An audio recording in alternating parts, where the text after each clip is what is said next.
யோகிராம் சுரத்குமார். யோகிசாமியின் அரவணைப்பில். இதன் ஆசிரியர் ராம அருலட்சுமணன் செட்டியார், லே. வள்ளியம்மை ஆச்சி. இன்று இதில் நாம் பார்க்க இருக்கும் தலைப்பு அமரகாவியம். பகவானின் நாமத்தை கூறினால் நமக்கு என்றும் நன்மையேதான் வந்து சேரும். இதனை என் குடும்பத்தினாலே நான் உணர்ந்தேன். என் மகள் வள்ளியம்மையின் மகன் விக்னேஸ்வரன் ஐடி கம்பெனியில் ஒன்றில் வேலை செய்கிறான். அவனது மனைவி பிரசவத்திற்காக கொச்சினில் இருந்தாள். என் பேரன் அன்று கம்பெனியின் வேலையை முடித்துவிட்டு கொச்சினுக்கு புறப்பட்டான். கம்பெனியில் இருந்து கிளம்பியதால் அவனுடைய கம்பெனியின் அடையாள அட்டை, அமரகாவியம் என்ற சாமியை பற்றிய புத்தகம் மற்றும் அவனுக்கு வேண்டிய உடைகள் மட்டும் எடுத்துக்கொண்டு புறப்பட்டான். தாம்பரத்திலிருந்து கொச்சினுக்கு செல்ல மத்திய ரயில் நிலையத்திலிருந்து ரயில் ஏற வேண்டும். மத்திய ரயில் நிலையத்திற்கு செல்ல மின்சார ரயிலில் பயணம் செய்ய தொடங்கினான்.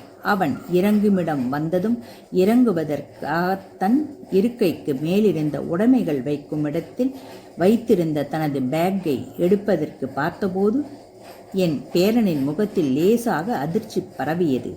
என் பேரனின் பையை காணவில்லை. அது மடிக்கணினி வைக்கும் பேக் என்பதால் அதில் மடிக்கணினி இருக்கும் என்று நினைத்து யாரோ அதனை எடுத்து விட்டார்கள் போலும். அதிலிருந்து பகவானின் அமரகாவியம் தொலைந்துவிட்டதே என்று மிகவும் வேதனையுற்றான். உடனே அவனது அம்மாவுக்கு, என் மகள் வள்ளியம்மைக்கு போன் செய்து நடந்தவற்றை கூறினான். அதில் என்ன வைத்திருந்தாய் என்று என் மகள் என் பேரனிடம் கேட்க, கம்பெனியின் அடையாள அட்டை, பகவானின் அமரகாவியம் புத்தகம், துணிகள் என 3 வைத்திருந்தேன் அம்மா. எனக்கு கொச்சினுக்கு செல்வதற்கு நேரம் ஆகிவிட்டதால் நான் இறங்கிவிட்டேன். இப்போது நான் கொச்சினுக்கு ரயில் ஏறிவிட்டேன் என்று கூறினான். சரி, உன் அப்பாவிடம் சொல்ல வேண்டாம், பார்த்து கொள்ளலாம் என்று கூறி போனை வைத்துவிட்டாள் என் மகள். மாப்பிள்ளையிடம் விவரத்தை சொன்னால் எங்கே திட்டி விடுவாரோ என்று மாப்பிள்ளையிடம் விவரத்தை சொன்னால் எங்கே திட்டி விடுவாரோ என்று பயத்தினால் என் மகள் மாப்பிள்ளையிடம் எதுவும் கூறவில்லை. பேரன் மாலை 5 மணிக்கு போன் செய்ததிலிருந்து பகவானின் நாமத்தை சொல்ல ஆரம்பித்து விட்டாள்.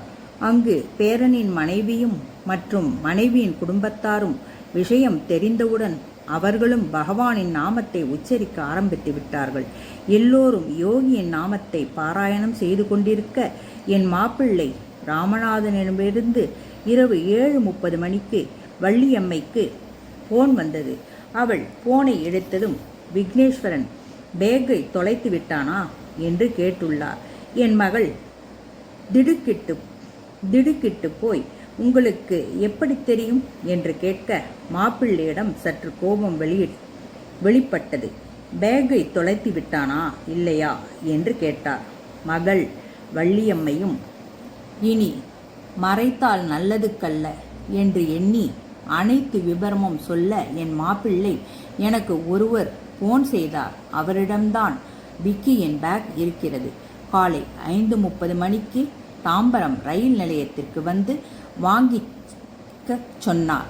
யாரோ அந்த பேக்கை திருட நினைத்து அதில் பயன்படும் அளவுக்கு ஒன்றுமில்லை என்று தெரிந்ததும் அந்த பேக்கை ரயிலில் பெட்டி மாற்றி வைத்து விட்டார்கள். அந்த ரயிலில் இறுதியாக இறங்கிய நபர்தான் பேக்கை எடுத்து அதிலிருந்து அவனது அடையாள அட்டையில் இருந்த எனது தொலைபேசி எண்ணை வைத்து எனக்கு போன் செய்தார் என்று சொல்லவும் தான் என் மகளுக்கு நிம்மதி பிறந்தது. மறுநாள் காலை அந்த நபரிடம் இருந்த பேக்கை வாங்கிவிட்டோம்.